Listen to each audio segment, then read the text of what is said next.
પશ્ચિમ બંગાળના મુખ્યમંત્રી મમતા બેનર્જીએ આજરોજ શનિવારે ડોક્ટરોની હડતાલ વચ્ચે વિરોધ સ્થળની મુલાકાત લીધી હતી. તો આ વિરોધ ગયા મહિને કોલકાતાની આરજીકર મેડિકલ કોલેજમાં તાલીમાર્થી ડોક્ટર પર દુષ્કર્મ અને હત્યા બાદ શરૂ થયો હતો, જેના કારણે તબીબોએ આરોગ્ય ભવનની બહાર દેખાવો કર્યા હતા અને તેમની માંગણીઓ માટે ચર્ચાની પ્રક્રિયા વારંવાર ખોરવાઈ હતી. ત્યારે મમતા બેનર્જી હવે ઇમોશનલ દાવ રમ્યો છે. મમતા બેનર્જીએ શનિવારે કોલકાતામાં તાજેતરના દુષ્કર્મ અને હત્યા કેસ સામે વિરોધ કરી રહેલા જુનિયર ડોક્ટરની વચ્ચે પહોંચ્યા હતા અને તેમણે વિરોધીઓને કામ પર પાછા ફરવા સમજાવવાનો પ્રયાસ કર્યો હતો. ત્યારે આ દરમિયાન ભાવાત્મક અપીલ કરી હતી કે આ દરમિયાન મુખ્યમંત્રી મમતા બેનર્જી એ વિરોધ કરી રહ્યા ડોક્ટરોને કહ્યું હતું કે હું તમારી પીડા સમજુ છું અને તેથી હું તમારી સાથે છું. મને મુખ્યમંત્રી પદની ચિંતા નથી. અમે તમારી સુરક્ષાને લઈને ખૂબ જ ચિંતિત છીએ, તેમ તેમણે જણાવ્યું હતું.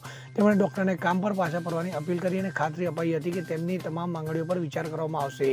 તો તબીબોને ન્યાય આપવાનું વચન આપતા મુખ્યમંત્રીએ જણાવ્યું હતું કે તેઓ સીબીઆઈને આ કેસમાં તપાસ ઝડપી બનાવવા વિનંતી કરશે. Bureau report, CN24 news. હવે જુઓ દેશ દુનિયાની તમામ ખબરો તમારી આંગળીના ટેરવે. ઉઠાવો મોબાઈલ અને Google Play Store પરથી ડાઉનલોડ કરો અમારી CN24 ન્યૂઝ મોબાઈલ એપ.